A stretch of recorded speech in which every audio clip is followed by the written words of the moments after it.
చాలా వరకు నాసిరకంగా పనులు చేసి తినేయడం జరిగింది.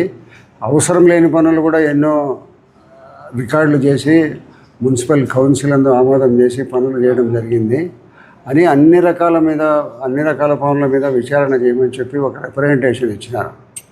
ఆ రిప్రజెంటేషన్ మీద ఉన్నతాధికారులందరూ వచ్చి విచారణ చేయడం జరిగింది.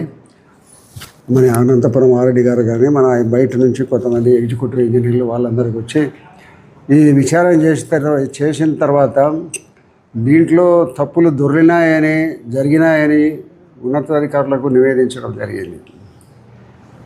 ఈ గత ప్రభుత్వంలో దాదాపు మున్సిపల్ ప్లాట్ల మీద డబ్బులు దాదాపు 60-70 కోట్ల రూపాయలు మున్సిపల్ ప్లాట్ల మీద డబ్బు. ఒకప్పుడు ఇక్కడ మున్సిపల్ కమిషనర్గా ఉండబడిన మూర్తి గారు డబ్బు నిల్వ చేసిపోయినాడు. ఆ డబ్బులో విపరీతంగా తినేసినారు. ఎవరికి ఇష్టం వచ్చింది వాళ్ళు, కౌన్సిలర్లు, ఎమ్మెల్యే గారు, అధికారులు విచ్చలవిడితనంతో దోచుకొని తిన్నారు. ఆ దోచుకొని తినే దాంట్లో ఈ పలాని వర్కుల్లో అంతా కూడా తినేసినారు. కమిషనర్లు, ఎమ్మెల్యే గారు మొత్తం అందరూ తినేసినారనే దాని మీద ఇప్పుడు విచారణలో దాదాపు ఎంతమంది 43 మంది మీద చర్యలు తీసుకోవడం దానికోసం మనం municipal principal secretary Suresh Kumar గారి దగ్గర నుంచి ఉత్తర్వులు వచ్చినాయి వీళ్ళందరికీ కూడా.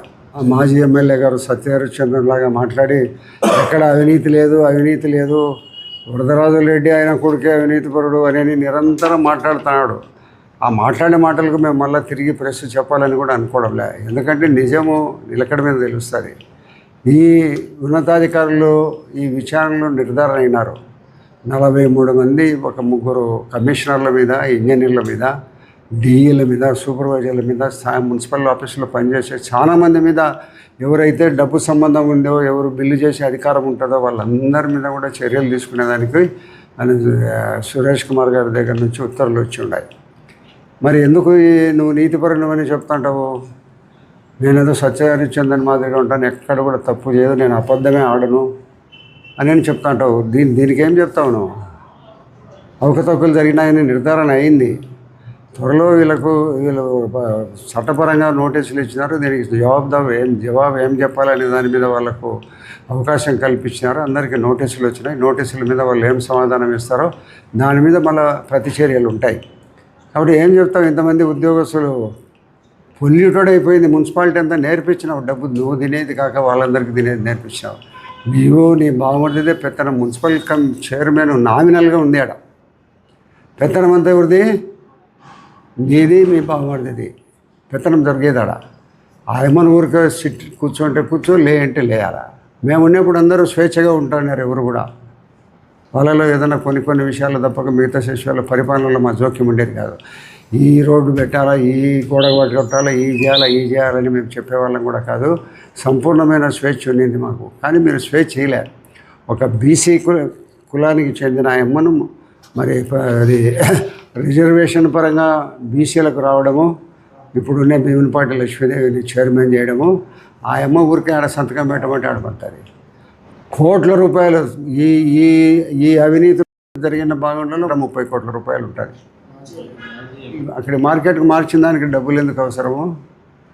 మార్కెట్ అక్కడ పెట్టిన తర్వాత నువ్వు వాళ్ళందరితో షాపులు పెట్టుకునే వాళ్ళందరితో డబ్బులు తీసుకునేవు, లక్షల రూపాయలు డబ్బులు తీసుకునేవు. ఎందుకు? ఇక్కడున్న షాప్ ఆడబెట్టు, ఈడున్నలే కదా ఆడ పెట్టుకునేది. ఎందుకు తీసుకునే వాళ్ళందరి దగ్గర డబ్బులు? నువ్వు బాగుపడితే నువ్వు ఎవరికి పడితే అక్కడ బండలను కొంతమందిని అమ్ముకున్నారు. ఇక్కడ కొత్త మార్కెట్ కట్టే కాడ అది 55 కోట్ల రూపాయలు అయితే నీకు సుమారుగా 15 కోట్ల రూపాయలు దాంట్లో ముడుగులు వచ్చినాయి. మీరందరూ ఆలోచించండి. ప్రొద్దుటూరు ప్రజలు ప్రస్తుతం చదువుకునే వాళ్ళందరూ 2.5 అడుగు 3 అడుగుల ఎత్తు కాంక్రీట్ అవసరమా? ఈ బెంచి ఎక్కడైనా చూసినారా మీరు? ప్రెస్ వాళ్ళు కానీ కూర్చున్న వాళ్ళు ఎవరైనా కూడా నువ్వు ఇట్లా ప్రజలను ప్రభుత్వాలను దోచుకోవడమే కాదు, నువ్వు కాంటాక్ట్లో కూడా మేధావివే.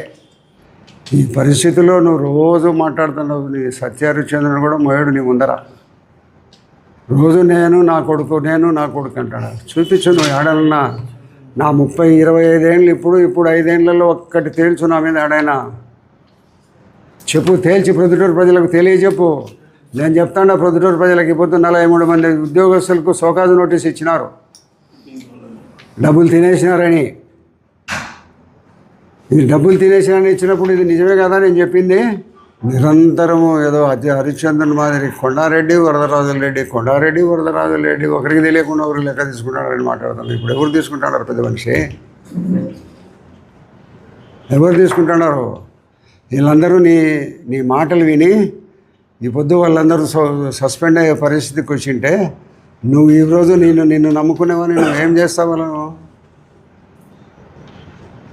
ఊర్లో కూడా ఉండకుండా బయటికి పోతాడు అది కూడా తప్పించుకునే దానికోసం.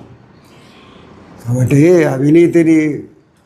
అవినీతిలో పులుముకుంటున్నావు, నువ్వు దొర్లాడుతుండవు బురదలో, అవినీతి బురదలో దొర్లాడుకుంటూ ఇతరుల మీద మాట్లాడతావు. నేను చెప్తాను, నేను నీకు ఒక సవాల్ చెప్తాడా, నువ్వు ఎప్పుడైనా కూడా నా కొడుకు మీద కానీ, నా మీద కానీ, నా కుటుంబం మీద కానీ ఒక్క అవినీతి మచ్చని చూపించు, ఆ రోజు రిజైన్ చేస్తా, రాజకీయాల్లో ఉండను. నీవు దుమ్ము ఎక్కడున్న గడ్డి నానాగ గడ్డి తింటాండి, నువ్వు అందరినీ మాట్లాడతావా? నేను ఏ ప్రభుత్వ ఉద్యోగి అయినా కూడా, లంచం తీసుకునే ప్రభుత్వ ఉద్యోగి ఏ డిపార్ట్మెంట్ వాడైనా కూడా ప్రజల డబ్బు తిన్నోడు ఎవడు బాగుపడవు. కాబట్టి మీరందరూ లంచం తీసుకునే ఏ ఉద్యోగి అయినా కూడా గడ్డి తింటే ఎవరు ఏ ప్రభుత్వ ఉద్యోగి కూడా బాగుపడు, ఏ రాజకీయ నాయకుడు కూడా బాగుపడు. అంటే తప్పుడుగా చెప్పేది ప్రొద్దుటూరు ప్రజలు నిన్ను ఒకసారి నువ్వు మళ్ళీ ఏదో మా ప్రభుత్వం వస్తుంది, మా ప్రభుత్వం వస్తే పోలీసులను అది చేస్తాను, ప్రజలను అది చేస్తాను, ఇది చేస్తాను, నా ప్రభుత్వం వచ్చి అంతా రెడ్ బుక్లో నేను రాసుకుంటాను, మిమ్మల్ని ఏదో యూనిఫామ్ కూడా ఇస్తాను, ఇది ఇస్తానని చెప్తాడు. నువ్వు కలగను అంతేగాని నిజంగా నువ్వు ఎమ్మెల్యే స్థాయికి తగడని ప్రొద్దుటూరు ప్రజలు తెలుసుకున్నారు. నీ యొక్క చరిత్ర అంతా అందరూ నువ్వు రెడ్ బుక్లో ఎట్లా రాసుకున్నావు, నీది కూడా రెడ్ బుక్లో రాసుకొని రాబోయే పిల్లలకు కూడా ఇతను ఇటువంటి వాడని చెప్పే పరిస్థితిలో ప్రజలందరూ ఉన్నారు. కాబట్టి నీతిని గురించి నువ్వు మాట్లాడుతుంటావు. నీకు దానికి ఆ మాట ఎత్తేదానికి కూడా నీకు అర్హత లేదు, నీకు నీ బావమరిదికి. ఏదో ప్రజలందరూ గుర్తిస్తున్నారు మమ్మల్ని గురించి. నువ్వు ఎప్పుడైనా ఏమైనా మాట్లాడుకో, నేను కానీ మా కుటుంబంలో ఎవరైనా కూడా ఎక్కడైనా ఈ చిన్న తప్పు చేసినారంటే నేను జవాబుదారి చెప్తా. చెయ్యము, మా కొద్ది మేము నిజాయితీగా బతకాలని మేము ఉండామంతే, ఎవరి కోసం కాదు ఇది. మా కొద్ది మాకేదో దేవుడిచ్చిన జన్మకు నిజాయితీగా బతికి చచ్చిపోవాలనేది మేము అనుకుంటాం. రాజకీయాలలో నిజాయితీనే అవసరమని భావించే రాజకీయాలలో ఉన్నాం.